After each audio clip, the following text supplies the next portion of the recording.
Assalamualaikum warahmatullahi wabarakatuh. Jumpa lagi dengan kisah kehidupan 04. Apa kabar sahabat semuanya? Semoga kita semua selalu diberikan keberkahan dan kebahagiaan. Kisah kehidupan kali ini tentang dia memberiku nilai D, tapi malamnya melamarku di depan orang tuaku.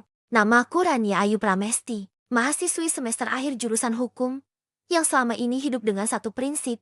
Jangan menonjol, jangan buat masalah, dan jangan pernah terlibat urusan dosen. Tapi semua berubah sejak aku masuk kelas etika hukum dan keprofesian. Mata kuliah wajib yang, entah sial atau takdir, diampu oleh dosen paling ditakuti satu jurusan. Bapak Arga Mahendra. S. Hari. M. Hari. Ku dengar namanya bahkan sejak semester 2. Ia terkenal disiplin, dingin, dan hampir tak pernah memberi nilai A. Teman-temanku menyebutnya penguji mental. Tapi yang paling kuingat adalah kalimat ini. Kalau kamu dapat nilai C dari Pak Arga, anggap saja kamu sudah lulus dengan selamat. Pertemuan pertama kami biasa saja setidaknya dari sudut pandangnya. Tapi bagiku, tatapan matanya terasa seperti sedang mengukur seluruh isi otakku dalam 5 detik pertama. Tidak ada senyum, tidak ada basa-basi. Silakan duduk, saya tidak butuh perkenalan panjang, katanya saat masuk kelas pertama kali. Suara dinginnya membuat ruangan sunyi. Bahkan suara ketikan laptop pun seperti tidak berani terdengar. Aku duduk di baris kedua dari belakang, berharap tidak akan terlalu mencolok. Tapi baru 2 minggu berjalan, beliau sudah menyebut namaku di depan kelas karena makalahku dianggap tidak layak dikumpulkan. Padahal aku sudah begadang semalaman menyusunnya. Apa kamu membaca sumber hukum primer? Atau kamu hanya menyalin pendapat dari blog mahasiswa lain? Katanya tenang. Tapi nadanya menusuk harga diriku lebih dalam dari apapun. Aku tidak menjawab. Hanya menunduk dan menggenggam buku catatanku erat-erat. Ingin rasanya hilang dari ruangan itu. Setelah kelas usai, aku duduk sendirian di tangga gedung fakultas. Angin sore menerpa wajahku yang masih terasa panas. Bukan karena marah tapi karena malu. Aku tahu, aku tidak sepintar mahasiswa lain, tapi aku tidak bodoh juga. Aku hanya ingin menyelesaikan kuliahku dengan tenang, tanpa drama. Namun sore itu, sambil memandangi langit yang mulai gelap, aku sadar sesuatu. Kelas ini tak akan jadi sekadar ujian akademis. Ini akan jadi awal dari ujian hidupku yang sebenarnya. Ujian tengah semester sudah lewat 3 minggu. Aku mencoba melupakan kejadian di kelas itu dan mulai memperbaiki makalahku. Kupikir, kalau aku bekerja lebih keras, mungkin aku masih bisa memperbaiki kesan di mata Pak Arga. Namun, harapan itu hancur. Pagi ini, di tengah gerimis yang turun pelan, aku membuka portal nilai kampus. Mataku membelalak. Etika hukum dan keprofesian D. Tanganku gemetar. Aku berkedip berkali-kali, berharap layar ponselku salah baca. Tapi tidak. Huruf besar itu tidak berubah. Tegas, tegang, menjegal langkahku ke semester berikutnya. Aku duduk, diam di halte depan kampus, membiarkan angin basah menyapu wajahku. Teman-temanku bilang, aku harus bicara langsung dengan Pak Arga. Tapi, aku terlalu takut. Dalam hati aku bertanya-tanya, apakah ini hukuman karena aku bersikap terlalu defensif di kelas? Atau karena beliau memang sengaja membuatku gagal? Kepalaku penuh dengan pertanyaan dan rasa malu. Bagaimana aku akan memberitahu orang tuaku? Ayah selalu berharap aku lulus tepat waktu. Ibu sudah mulai menyusun rencana wisuda, bahkan memesan kain untuk kebaya. Aku pulang dengan kepala tertunduk. Di rumah, aku masuk ke kamar dan mengunci pintu. Kubuka laptop, menatap nilai itu sekali lagi. Lalu, tanpa sadar, air mata jatuh. Aku menulis email ke Pak Arga malam itu. Singkat, tanpa emosi. Selamat malam, Pak. Saya Rania Ayu dari kelas etika hukum. Saya ingin bertanya perihal nilai D yang saya dapatkan. Mohon penjelasannya. Jika Bapak bersedia. Terima kasih. Aku tidak berharap jawaban. Tapi keesokan paginya, aku mendapatkan balasan. Silakan datang ke ruang dosen, Kamis pukul 14. Arga M. Hanya itu. Singkat, dingin, tapi cukup untuk membuat jantungku berdebar sepanjang minggu. Aku tak tahu bahwa hari Kamis nanti bukan hanya akan memberiku jawaban, tapi juga akan membuka pintu menuju sesuatu yang jauh lebih rumit dari sekadar nilai D. Hari Kamis, pukul 2 siang, aku berdiri di depan ruang dosen lantai 3. Tanganku dingin dan telapak berkeringat. Kupikir aku akan marah, atau setidaknya memohon. Tapi ternyata, yang ada hanya kegugupan. Kupukul pelan pintu kayu yang tertutup rapat itu. Masuk. Suara di balik pintu terdengar jelas. Aku membuka pintu, dan di sana duduk Pak Arga, lengkap dengan jas dan dasinya. Ekspresi wajahnya masih sama datar, tenang, dan sulit ditebak. Silakan duduk, Katanya tanpa melihatku. Aku duduk perlahan, mencoba menyusun kalimat. Saya ingin bertanya soal nilai saya.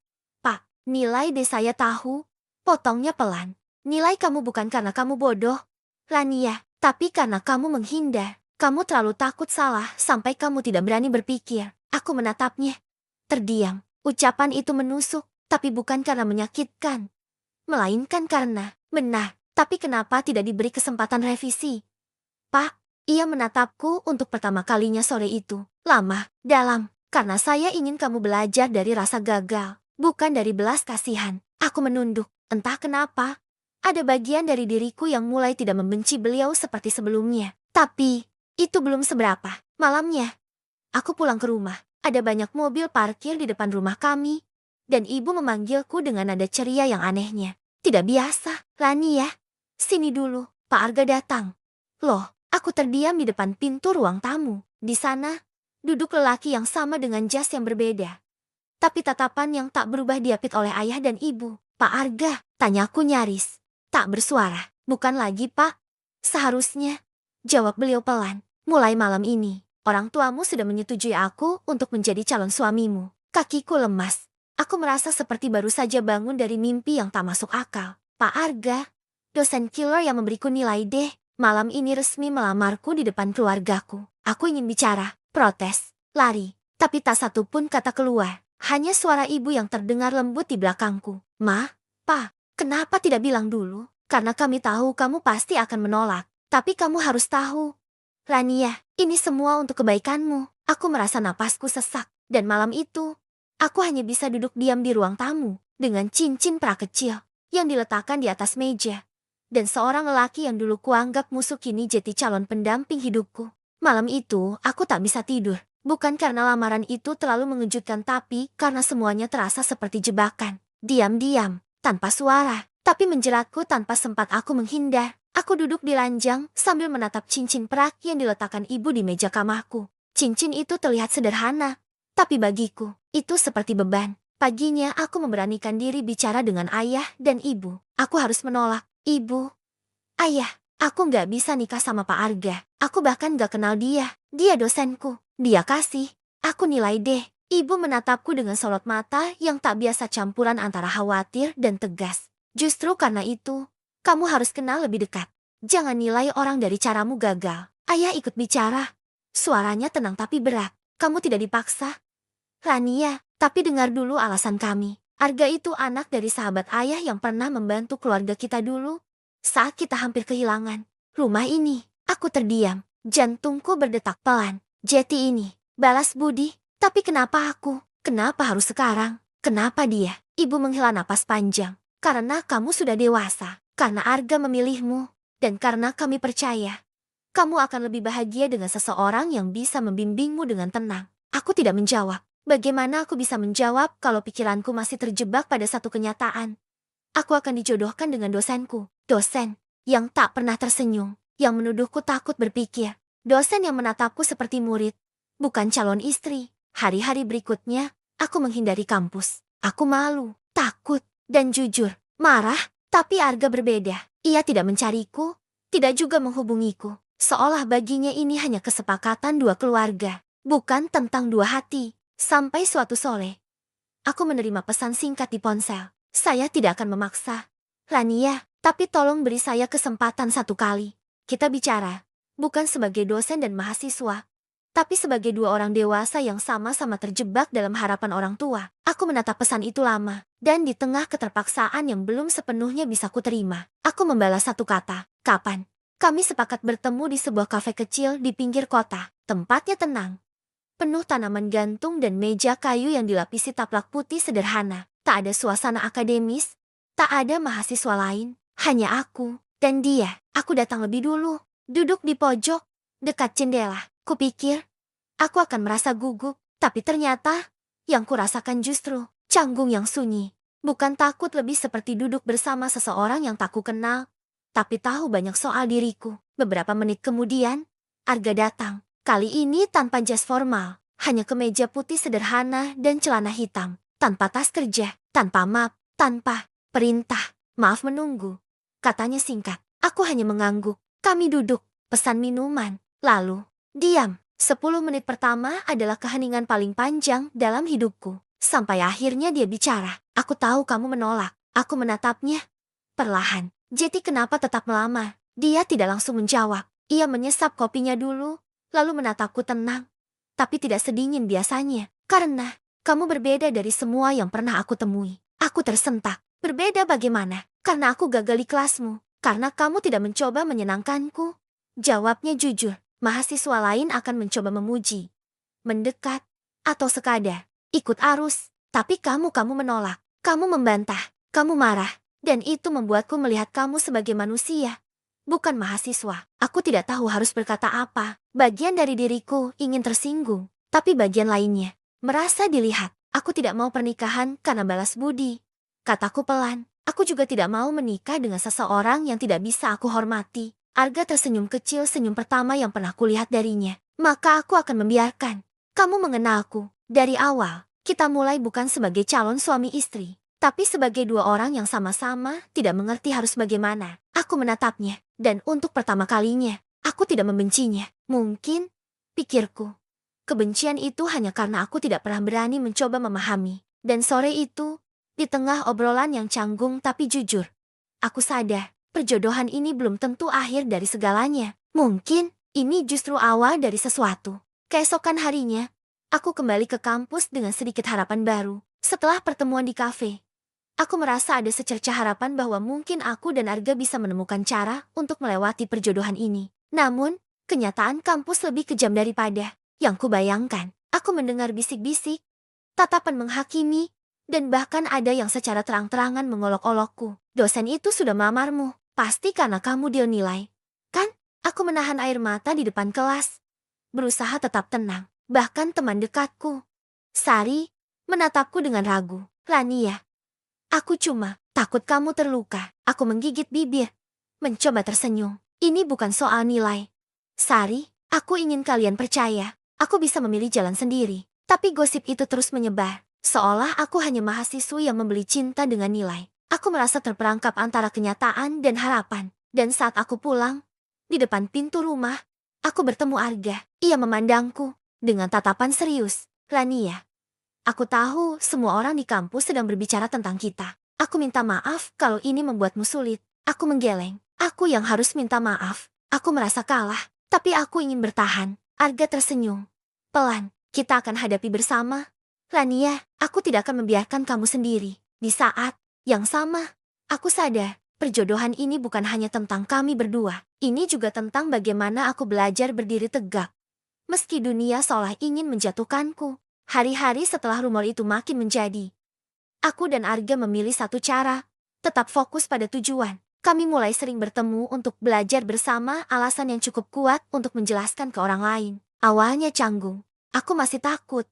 Dia masih dingin, tapi setiap pertemuan membuatku melihat sisi lain dirinya yang tak pernah kulihat di kelas. Dia bukan hanya dosen yang galak, ada sisi lembut saat dia menjelaskan materi, dan cara dia memperhatikan setiap detail. Kesulitanku, kamu sudah mulai paham konsep ini? Tanyanya suatu sore. Saat kami duduk di perpustakaan kampus, aku mengangguk, merasa lega. Tapi yang lebih mengejutkan adalah bagaimana aku mulai menantikan pertemuan itu. Bukan sebagai mahasiswa dan dosen, tapi sebagai dua orang yang sedang berusaha saling mengerti. Meski gosip makin liar, aku merasa ada yang mulai tumbuh di antara kami, sesuatu yang tidak bisa kusebut dengan mudah. Apakah ini cinta, atau hanya kebiasaan? Aku belum tahu. Yang pasti, aku mulai merasakan sesuatu yang tak pernah kurasakan sebelumnya. Semakin sering aku bertemu Arga, semakin jelas aku merasa ada yang berbeda dalam diriku. Dulu aku merasa terjebak dan tertekan. Sekarang aku mulai merasa nyaman, bahkan bahagia. Teman-teman kampus mulai memperhatikan perubahan sikapku. Sari, sahabatku, mendekat dengan wajah penasaran. Lania, kamu kayaknya berubah ya, lebih ceria, lebih tenang. Aku tersenyum kecil. Ya, mungkin karena aku mulai memahami situasi ini. Di rumah, orang tuaku juga mulai mengubah cara bicara. Ibu terlihat lebih lega. Ayah mulai sesekali tersenyum saat aku menyebut Arga. Tapi aku sendiri masih sering bertanya dalam hati, apakah ini benar cinta, atau hanya cara aku menerima kenyataan? Suatu sore, saat kami belajar bersama di perpustakaan, Arga tiba-tiba berkata, kamu tahu, aku juga takut dengan perasaan ini. Aku tidak ingin ini hanya beban. Aku menatapnya. Kalau begitu, kita jalanin saja pelan-pelan, tanpa tekanan. Dia mengangguk. Hari itu, aku mulai percaya bahwa mungkin perjodohan ini bisa jadi cerita yang berbeda dari yang kubayangkan. Ketenangan yang mulai kurasakan tiba-tiba terganggu. Beberapa hari lalu, Arga menerima telepon panjang dari seseorang di rumahnya. Rania, aku harus jujur, katanya pada malamnya. Keluargaku mulai ikut campur. Mereka ingin kita mempercepat proses pernikahan ini. Aku terdiam. Ini bukan hanya soal aku dan Arga lagi. Ini sudah jadi urusan dua keluarga. Ibu Arga, seorang wanita tegas dan berwibawa, menginginkan sesuatu yang lebih formal dan cepat. Dia bilang, ini demi nama baik keluarga. Ujar Arga dengan nada berat. Aku merasa terjebak lagi. Aku ingin hubungan kami berjalan pelan.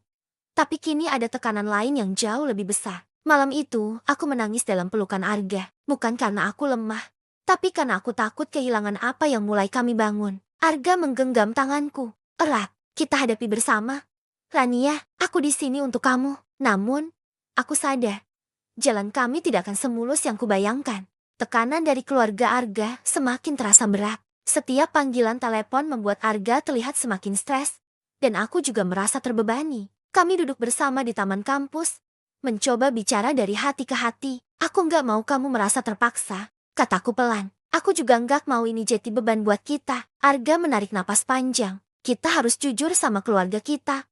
Rania, kita harus tunjukkan bahwa ini bukan soal tekanan, tapi pilihan kita bersama. Aku mengangguk, meski hatiku masih ragu. Hari berikutnya, kami menemui orang tua Arga dan keluargaku secara bergantian, bicara panjang lebar, menjelaskan perasaan dan keinginan kami. Awalnya sulit, banyak penolakan dan keraguan, tapi perlahan, mereka mulai mengerti bahwa perjodohan ini bukan tentang paksaan, tapi tentang usaha saling memahami. Aku merasa lega, walau perjalanan ini masih panjang. Setelah perjuangan panjang menghadapi keluarga, akhirnya aku dan Arga mulai merasakan perubahan dalam hubungan kami. Aku mulai melihat sisi lain Arga yang selama ini tersembunyi di balik sosok dosen yang dingin. Dia ternyata penyabar, perhatian, dan punya selera humor yang jarang kulihat. Suatu malam, saat kami sedang belajar di rumahnya, dia tiba-tiba berkata, Rania, aku ingin jujur. Aku merasa nyaman saat bersama kamu.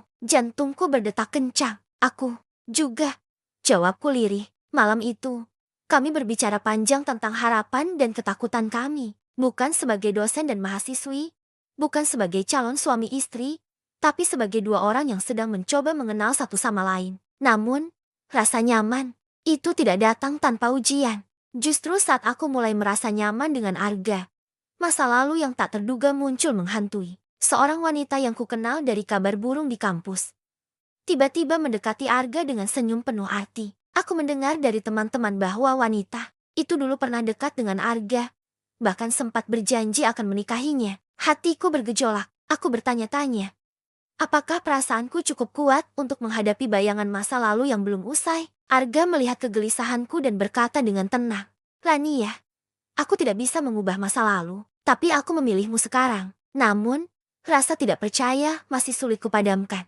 Setelah kemunculan wanita dari masa lalu Arga, aku merasakan kekhawatiran yang dalam. Aku bertanya terus terang kepada Arga tentang apa yang sebenarnya terjadi dan apa arti wanita itu baginya. Arga menjawab dengan jujur, kami pernah dekat. Tapi aku sadar hatiku sudah memilihmu jauh sebelum aku tahu tentang perjodohan ini. Aku merasa hatiku sedikit lega. Tapi aku tahu, kepercayaan butuh waktu. Kami mulai saling terbuka, berbicara tanpa ada rahasia. Arga bahkan mengajakku bertemu wanita itu bersama, agar aku bisa tahu semuanya langsung dari sumbernya. Malam itu aku belajar arti kejujuran dan kesetiaan dari dua orang yang pernah mencintai dengan cara berbeda. Dan aku tahu, hubungan kami semakin kuat karena keberanian kami menghadapi masa lalu. Semua perjalanan ini membawa kami ke titik yang menentukan. Setelah segala ujian, aku dan Arga duduk berdua di taman malam, di bawah sinar bulan yang temaram. Kita harus memilih. Rania, katanya lembut, aku ingin kamu tahu, aku serius menjalani ini. Bukan hanya sekadar janji kosong. Aku menatapnya. Jantungku berdebar kencang. Aku juga.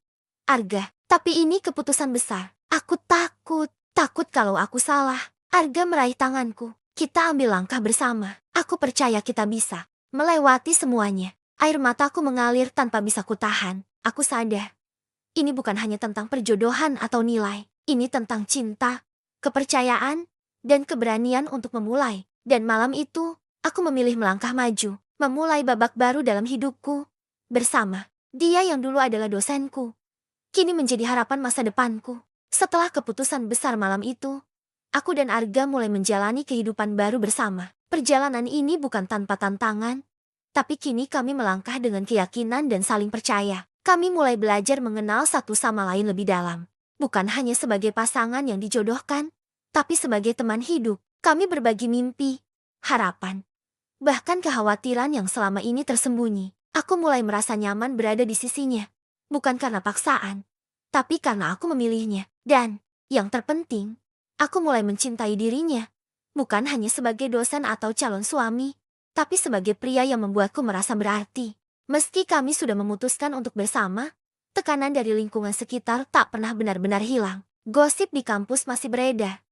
Keluarga Arga masih kadang meragukan, dan teman-temanku pun masih khawatir. Namun, kami belajar untuk tidak membiarkan suara-suara itu merusak hubungan kami. Setiap kali ada tekanan, kami saling menguatkan. Arga selalu mengingatkanku bahwa kita harus percaya pada pilihan kita sendiri. Suatu hari, saat aku merasa lelah dengan semua penilaian, Arga menggenggam tanganku dan berkata, "Kita bukan hanya menjalani perjodohan, Lania, kita sedang membangun masa depan." Aku tersenyum, merasa lebih kuat dari sebelumnya. Dengan begitu, kami melangkah bersama, menghadapi segala rintangan dengan hati yang lebih teguh. Setelah melewati banyak rintangan dan tekanan, aku dan Arga mulai berbicara tentang masa depan yang kami impikan bersama. Kami duduk di ruang tamu rumahku, memegang secangkir teh hangat, membicarakan impian, harapan, dan rencana yang selama ini hanya terpendam. Aku ingin kita membangun keluarga yang bahagia, tanpa harus terjebak dalam bayang-bayang masa lalu, katanya dengan tulus. Aku tersenyum, merasa hatiku penuh harapan. Kita pasti bisa, asal kita terus saling percaya dan mendukung. Kami mulai merancang langkah-langkah kecil, tempat tinggal, pekerjaan, bahkan kemungkinan lanjut studi untukku. Ini adalah babak baru yang kami ciptakan bersama, bukan lagi dosen dan mahasiswi, tapi dua orang yang berjuang sebagai pasangan. Aku sadar, cinta yang tumbuh dari perjodohan bisa jadi indah jika dibangun dengan niat yang benar. Hari-hari berlalu dengan penuh warna baru. Aku dan Arga mulai merasakan manisnya menjalani hari bersama tanpa beban masa lalu. Setiap pagi aku bangun dengan senyum, memikirkan dia yang kini bukan hanya dosen atau calon suamiku, tapi juga sahabat terbaik. Kami mulai melakukan hal-hal sederhana bersama, berjalan-jalan di taman, memasak bersama, bahkan sekadar menonton film favorit. Teman-teman di kampus pun mulai melihat perubahan itu. Tak lagi ada bisik-bisik nyinyir. Aku merasa damai, bahagia, dan percaya bahwa ini adalah jalan yang benar. Namun, aku juga tahu, kebahagiaan sejati bukan hanya soal hari ini, tapi tentang bagaimana kami menjaga satu sama lain di masa depan. Walau kebahagiaan mulai kami rasakan, hidup tetap tidak selalu mulus. Tantangan kecil datang menghampiri, masalah tugas kuliah yang menumpuk, kesibukan Arga di kampus, serta tekanan dari lingkungan yang tak sepenuhnya mendukung. Namun, kami belajar untuk saling menguatkan. Saat aku merasa stres, Arga selalu ada dengan kata-kata penyemangat. Ini hanya ujian kecil, kita pasti bisa lewati bersama. Aku pun berusaha memahami kesibukannya dan memberinya ruang tanpa kehilangan komunikasi. Kami mulai merajut komitmen bukan hanya dengan kata-kata, tapi dengan tindakan nyata. Aku tahu, perjalanan ini belum selesai, tapi dengan saling percaya, kami yakin bisa melewati semuanya. Kini,